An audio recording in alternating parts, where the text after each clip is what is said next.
ಬೀದರ್ ಮಂಗಳೂರಲ್ಲಿ ದರೋಡೆ ಬಳಿಕ ಹೈ ಅಲರ್ಟ್ ಆಗಿದ್ದಾರೆ ಪೊಲೀಸರು. ಬೆಂಗಳೂರಲ್ಲೂ ಕೂಡ ಅಲರ್ಟ್ ಆಗಿದ್ದಾರೆ ಪೊಲೀಸ್. ರಾತ್ರಿ ಪಾಳಿ ಪೊಲೀಸರಿಗೆ ಪಂಪ್ ಆಕ್ಷನ್ ಗನ್ ಕಡ್ಡಾಯ ಮಾಡಿದ್ದಾರೆ ಕಮಿಷನರ್. ಕಡ್ಡಾಯ ಮಾಡಿರುವ ಬೆಂಗಳೂರು ಕಮಿಷನರ್ ಬಿ ದಯಾನಂದ್ ಅವರು ಬೆಂಗಳೂರಲ್ಲಿ ಪೊಲೀಸರು ಅಲರ್ಟ್ ಆಗಬೇಕು ಅಂತ ಹೇಳಿದ್ದಾರೆ. ರಾತ್ರಿ ಬೀಟ್ನಲ್ಲಿ ಯಾರೆಲ್ಲ ಇರ್ತಾರೋ ನೈಟ್ ಬೀಟ್ ಪೊಲೀಸರಿಗೆ ಪಂಪ್ ಗನ್ ಕಡ್ಡಾಯ ಅಂತ ಹೇಳಿ ಈಗ ಹೇಳಿದ್ದಾರೆ. ಪಂಪ್ ಆಕ್ಷನ್ ಗನ್ ಏನಿದೆ ಅದು ಎಲ್ಲರೂ ಕಡ್ಡಾಯವಾಗಿ ಉಪಯೋಗಿಸಲೇಬೇಕು ಅಂತ ಹೇಳಿದ್ದಾರೆ. ಬೆಂಗಳೂರಲ್ಲೂ ಅತಿ ಬೇರೆ ಬೇರೆ ರೀತಿಯ ಕ್ರೈಮ್ಗಳು ಆಗಿರೋದನ್ನ ಸಾಕಷ್ಟು ಉದಾಹರಣೆಗಳನ್ನ ಈಗಾಗಲೇ ನಾವು ಗಮನಿಸಿದ್ದೀವಿ. ಆದರೆ ಇಂತಹ ದೊಡ್ಡ ದೊಡ್ಡ ರಾಬರಿ ಬೆಂಗಳೂರಲ್ಲಿ ಆಗದೇ ಇರೋ ತರ ನಾವು ನೋಡ್ಕೋಬೇಕಾಗುತ್ತೆ, ನಿಗಾ ವಹಿಸಬೇಕಾಗುತ್ತೆ, ಮುನ್ನೆಚ್ಚರಿಕಾ ಕ್ರಮಗಳನ್ನು ಕೈಗೊಳ್ಳಬೇಕಾಗುತ್ತೆ ಅಂತ ಹೇಳಿ ಬೆಂಗಳೂರು ಕಮಿಷನರ್ ದಯಾನಂದ್ ಅವರು ತಮ್ಮ ಸಹೋದ್ಯೋಗಿಗಳಿಗೆ ಈ ಒಂದು ಸೂಚನೆಯನ್ನ ಕೊಟ್ಟಿದ್ದಾರೆ.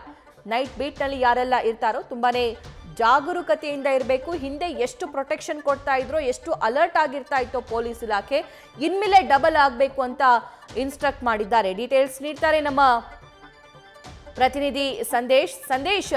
ಕಮಿಷನರ್ ಈಗ ಈ ಪಂಪ್ ಆಕ್ಷನ್ ಗನ್ ಕಡ್ಡಾಯ ಅಂತ ಹೇಳಿ ಬೆಂಗಳೂರು ಪೊಲೀಸರಿಗೆ ಹೇಳಿದ್ದಾರೆ. ಹಾಗಾದ್ರೆ ಇದರ ಸ್ಪೆಷಾಲಿಟಿ ಏನು? ಡೀಟೇಲ್ಸ್ ನೀಡ್ತಾ ಹೋಗೋದಾದ್ರೆ ಸಭಾ ಇಲ್ಲಿ ಪ್ರಮುಖವಾಗಿರುವಂತದ್ದು ಈ ಒಂದು ಪಂಪ್ ಆಕ್ಷನ್ ಗನ್ ಏನಿದೆ ಅಂದ್ರೆ ಕಂಪ್ಯಾರಿಟಿವ್ಲಿ ಹಳೆಯ ಗನ್ಗೂ ಅಥವಾ ಏನು ಈ ಹಿಂದೆ ಕ್ಯಾರಿ ಮಾಡ್ತಿದ್ದಂತಹ ಗನ್ ಆಗಿರ್ಬೋದು ಅದಕ್ಕೂ ಬಂದೂಕಿಗೂ ಮತ್ತೆ ಈ ಒಂದು ಪಂಪ್ ಆಕ್ಷನ್ ಗನ್ಗೂ ಲಾಟ್ ಆಫ್ ಡಿಫ್ರೆನ್ಸ್ ಇದೆ. ಯಾಕಂದ್ರೆ ಅಲ್ಲಿ ಆ ಒಂದು ಏನ್ ಬಂದೂಕು ತೆಗೆದುಕೊಂಡು ಹೋಗ್ತಾ ಇದ್ರು ಅದರಿಂದ ಫೈರ್ ಮಾಡೋದಕ್ಕಾಗ್ಲಿ ಅಥವಾ ಅದನ್ನ ಕ್ಯಾರಿ ಮಾಡೋದಕ್ಕಾಗ್ಲಿ ಸಾಕಷ್ಟು ಸಮಸ್ಯೆಗಳಾಗ್ತಾ ಇತ್ತು. ಜೊತೆಗೆ ಅದರಲ್ಲಿ ಟಾರ್ಗೆಟ್ ಅನ್ನ ಗುರಿ ಮಾಡೋದಾಗಿರ್ಬೋದು ಇವೆಲ್ಲವೂ ಕೂಡ ಸಮಸ್ಯೆಗಳಾಗ್ತಾ ಇತ್ತು. ಆದ್ರೆ ಈ ಪಂಪ್ ಆಕ್ಷನ್ ಗನ್ ಏನಿದೆ ಈ ಒಂದು ಪಂಪ್ ಆಕ್ಷನ್ ಗನ್ ತುಂಬಾ ಹಗುರವಾಗಿರುತ್ತೆ, ಕ್ಯಾರಿ ಮಾಡೋದಕ್ಕೂ ಕೂಡ ತುಂಬಾ ಹಗುರವಾಗಿರುತ್ತೆ. ಜೊತೆಗೆ ಈಸಿಯಾಗಿ ಕ್ಯಾರಿ ಮಾಡಬಹುದು. ಜೊತೆಗೆ ಆ ಒಂದು ಟಾರ್ಗೆಟ್ ಅನ್ನ ಕೂಡ ಈಸಿಯಾಗಿ ರೀಚ್ ಆಗ್ಬಹುದು. ಜೊತೆಗೆ 100 ಮೀಟರ್ ದೂರದಲ್ಲಿರುವಂತ ವ್ಯಕ್ತಿಯ ಮೇಲೆ ಗುರಿ ಇಟ್ಟು ಶೂಟ್ ಮಾಡೋದಕ್ಕೂ ಕೂಡ ಕಂಫರ್ಟಬಲ್ ಆಗಿರುತ್ತೆ. ಹಾಗಾಗಿ ಅಲ್ಲಿ ಟಾರ್ಗೆಟ್ ಮಾಡೋದಕ್ಕೆ ಐ ವ್ಯೂ ಆಗಿರ್ಬೋದು ಇವೆಲ್ಲವೂ ಕೂಡ ಸರಿಯಾದ ರೀತಿಯಲ್ಲಿ ಈ ಒಂದು ಪಂಪ್ ಆಕ್ಷನ್ ಗನ್ ನಲ್ಲಿ ಇರುತ್ತೆ. ಜೊತೆಗೆ ಈ ಪಂಪ್ ಆಕ್ಷನ್ ಗನ್ ನಿಂದ ಇಫ್ ಸಪೋಸ್ ಏನಾದ್ರೂ ಫೈರ್ ಮಾಡಿದ್ರು ಕೂಡ ಆ ವ್ಯಕ್ತಿ ಅಲ್ಲೇ ಕುಸಿದು ಬೀಳ್ತಾರೆ, ಆತನ ಪ್ರಾಣಕ್ಕೆ ಯಾವುದೇ ರೀತಿ ಹಾನಿ ಆಗೋದಿಲ್ಲ. ಅಂದ್ರೆ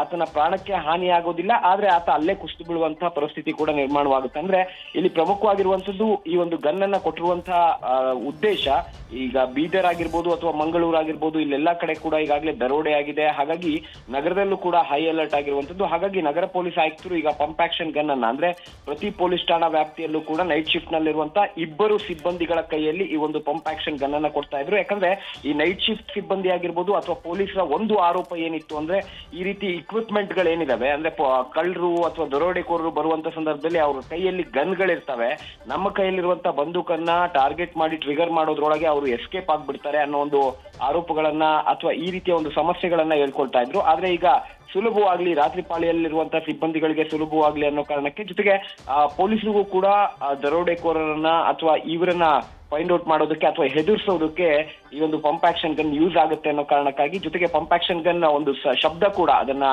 ಬುಲೆಟ್ ಅನ್ನ ಫೈರ್ ಮಾಡಿದಂತ ಸಂದರ್ಭದಲ್ಲಿ ಶಬ್ದ ಕೂಡ ಜೋರಾಗಿ ಬರೋದ್ರಿಂದ ಎಲ್ಲ ಒಂದ್ ಕಡೆ ಭಯಭೀತರಾಗಿ ಓಡೋಗುವಂತ ಚಾನ್ಸಸ್ಗಳು ಕೂಡ ಇರ್ತಾವ. ಹಾಗಾಗಿ ಈ ಎಲ್ಲಾ ಕಾರಣಗಳನ್ನ ಇಟ್ಕೊಂಡು ಈಗ ನೈಟ್ ಶಿಫ್ಟ್ ಸಿಬ್ಬಂದಿಗಳಿಗೆ ಅಂದ್ರೆ ಪ್ರತಿ ಪೊಲೀಸ್ ಠಾಣಾ ವ್ಯಾಪ್ತಿಯಲ್ಲೂ ಕೂಡ 2 ಸಿಬ್ಬಂದಿಗಳಿಗೆ ಈ ಒಂದು ಪಂಪ್ ಆಕ್ಷನ್ ಗನ್ ಅನ್ನ ಕೊಡುವಂತ ಕೆಲಸವನ್ನ ಈಗಾಗಲೇ ಪೊಲೀಸರು ಕೂಡ ಮಾಡಿದ್ದಾರೆ, ಅಂದ್ರೆ ಹಿರಿಯ ಅಧಿಕಾರಿಗಳು ಮಾಡಿದ್ದಾರೆ. ಈ ಆದೇಶವನ್ನ ನಗರ ಪೊಲೀಸ್ ಆಯುಕ್ತರಾಗಿರುವಂತಹ ದಯಾನಂದ್ ಅವರು ಕೂಡ ಹೊರಡಿಸಿರುವಂತದ್ದು. ಸಭಾ, ಥ್ಯಾಂಕ್ ಯು ಸಂದೇಶ್.